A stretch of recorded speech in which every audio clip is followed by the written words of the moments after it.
Oh, we should All right, prepare. so I've been kind of planning this for 40 years, so I had to write it down. Well, anyway, the first thing, I just wanted to thank Andy and Marty for putting this together. I'm just very humbled by it. Having everyone get together like this, can't tell you how great this is to see everyone. You know, it's been such a pleasure, and these guys put this all together. I really appreciate it. I know a lot of guys had a lot of nice things to say too. Tim asked me to sit on his lap, I declined. Other than that, it's so nice to hear from you guys, everything, really, I appreciate it. So, I'm gonna do a little bit of history, but I'm not gonna talk too long, all right? I promise. In 1984, when I started, it was a real different environment. Bob and I were talking about it a couple minutes ago. There was 17 Bridgeport machinists when I started working there.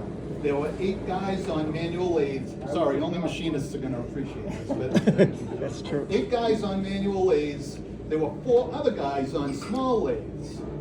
There were 2 paper tape NC mills in there. 2 of them, the Garvin ran. Remember Garvin? We had 3 guys, Eric was Eric. We had 3 guys in grinding working full time. And then we had 3 guys on the Blanchard grinders also working full time. And we had Colin, 3 cleanup machinists. 3 guys working in cleanup. That's how much work we had in those days. So there was no large room. We didn't have the room out back with the VTLs or anything. We didn't build that until 1997. There was no tower. Everett's area hadn't even been built. We did black oxide plating, and the maintenance shop, Ross, was in a tractor trailer box outside. Yep, that's what that. So the work looked, the work looked very different than it does today also. We didn't have any one industry served. Today we're primarily defense, but we didn't have any one industry. There were a lot of prototype, a lot of type of work coming from different customers, different types of work, power generation, research, satellite technology, all kinds of different things. Always small lot sizes, which was fortunate because that made it challenging. That made it enjoyable. We only had cranes over a couple of the large lathes. There weren't really that many cranes in the shop. I'm sure Scott can remember. I think, Scott, you remember using the cherry picker to put things in the machine. Because back then we didn't have big milling machines, and we had to put things on a machine that had 30 inches of travel and then move it 4 times to be able to reach everything. So we had to get an engine hoist with a magnet and roll it over to the machine. And it would be swinging, and you try to get it in the machine. It was not easy. So we had service work all the time. There were customers that came in. We would get, no exaggeration, 8 or 10 different guys would come in from different companies each day, and we would write up work orders for these people. Printing industry, the big dig, excavation, things like that, they would come in. Our largest customers at that time that I can remember are Polaroid, Arthur D. Little, MIT was a huge customer in those days, Barry Controls, right? And Bird Johnson, of course, iTech. Most of these companies got consumed or changed their names, but over time, those are the ones that I recall. Overtime was always posted by department, and you had to work it or you'd be fired. It was that simple. If you didn't work the overtime, no kidding, there was someone else to replace you. There was a line of machinists at the door, and if you didn't work the overtime, you were going to get fired. Fridays were an event because Fridays, Paul would walk through the shop and he'd have white envelopes in his pocket, and we'd try to count how many he had. Then we knew how many people were getting canned that Friday. I'm not exaggerating. I mean, guys get back to that, right? It's true. That's the way there was. So the posted hours when I started was 7 to 7, 4 days a week, and Saturday all day. So that's what you had to work. If Stanley found out that you weren't working it, then you were just going to be replaced. Let's see. You meant 5 days a week. Yeah. I'm sorry, 5 days. I was like, oh, you had 4-day work week? I tried to print it in big font so I wouldn't miss anything, but it didn't work. The service work that we took in called for Sunday crews. We worked many holidays over the years. I mean, working holidays was just a regular thing. Not Christmas and maybe not like the 4th of July, but we worked an awful lot of holidays. At our Christmas party each year, Ed Barullo would get up and thank all the wives for allowing their husbands to work the crazy overtime that we had to put in. We always had a lot of Polaroid assembly line work, making entire production lines for film and for batteries, for Polaroid. I mean, from the beginning to the end of the assembly line, we would make everything, and then plate it also with black oxide. In the early 90s, Polaroid began using FHP for rapid prototyping on their latest camera development. It spiraled into the largest single project the company has ever experienced. At one time, we had 2 12-hour shifts running 7 days per week, 5 CNC Matsura mills, and people working at tables performing manual tasks such as deburring, stamping, etc., to these plastic camera frames in order to ship the 2,500 frames that we had to ship every day. Our van went there 4 times a day. 4. So, Andy was involved in that, right? Who's calling me now? From work. During this surge, we grew to employ 90 people at that time. We had 90 people working for us. Every machinist working for us had friends or relatives working nights or whatever was needed. Marty was on the night shift running Matsuras. Andy was in shipping, helping out with deliveries. It was very prosperous and laid the foundation for what we became today. At least that's how I saw it. I know we were a great company prior to that. Stanley, built it and everything, but Polaroid really gave us the surge that we needed. Then again, during the surge of the big dig in the mid-90s, we had service work that would bring in all those jobs every day, so we couldn't write the orders up quick enough.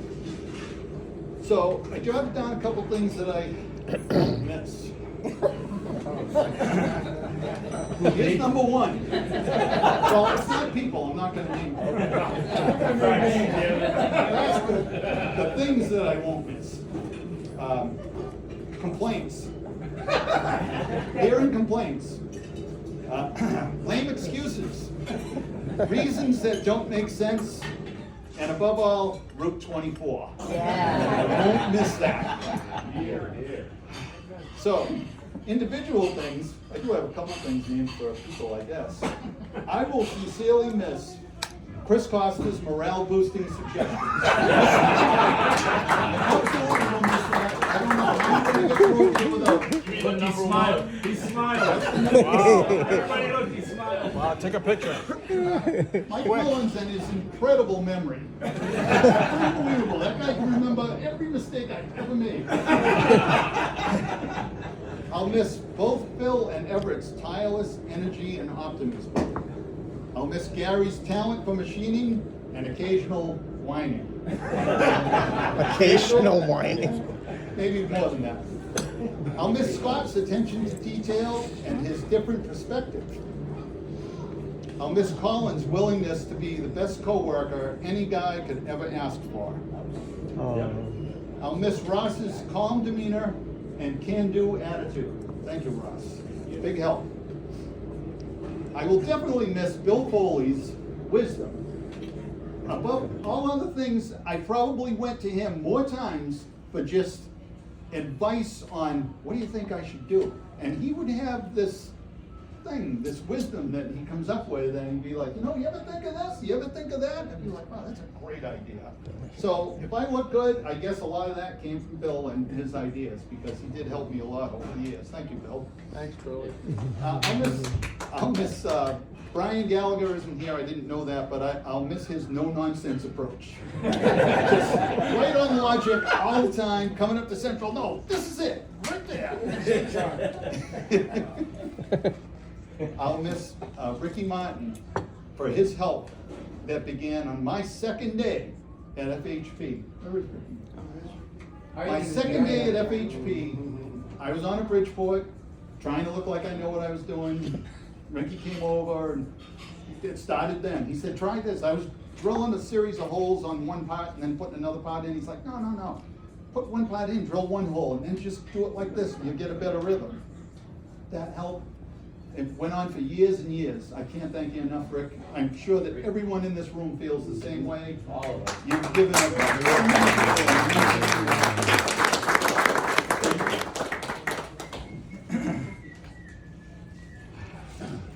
Jack, I'll miss your 55-year friendship. Jack and I have known each other since we were about 8. Little League. And I'll miss that working relationship that we have today. It's so good to have all the skills and everything that you possess. Who was the better ball player? Oh, definitely Jack. I was the bench warmer, literally. I mean, it was time for me to get up and everybody go, oh no, Jewett's up. So, where was I? Dave Coots is not here tonight, right? I appreciated his intelligence and his attention to detail. Chris Moretti? Oh, there you are. And finally to Chris Moretti. And the fact that he hasn't quit yet.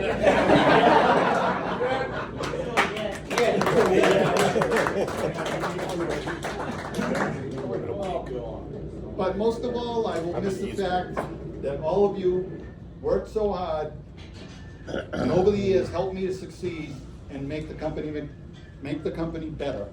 And you made me look better also. I can't thank you enough. When I asked for things, everyone was always willing to help.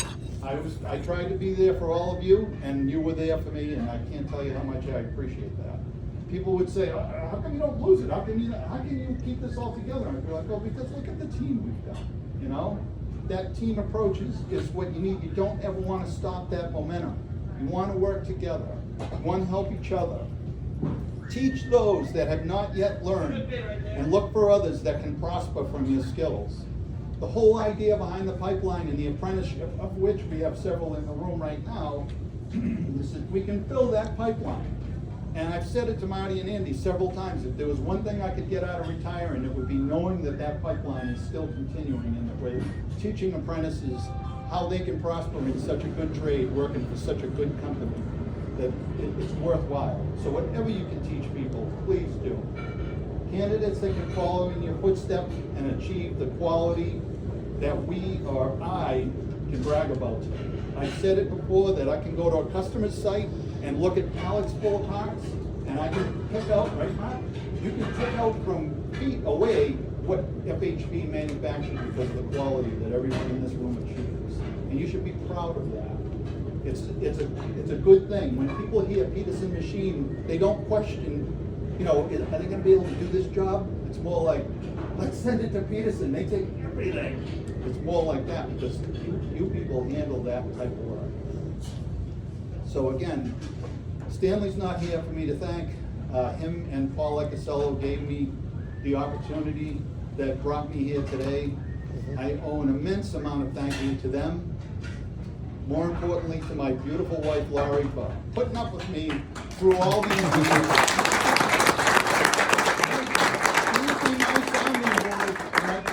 I didn't name names, but I would come home and she would help me out through any kind of problem or anything that I ran into at work. And you guys are lucky to be working for two of the most generous guys that you could ever ask for. Marty and Andy are gonna be there for you. They're always thinking of everyone as a family. I'm not exaggerating. They always do that. Marty and Andy have always thought of everyone as just part of the plan, part of the family. You work hard for them, they're gonna make sure that you get well taken care of. And that's all I got to say. I'm gonna miss you guys. I feel like, you know, some people in this room I might never see again, where I saw you every day and spent more time with you than I did my wife. I really appreciate everything, all the support, and thank you very much for coming tonight. Thank you.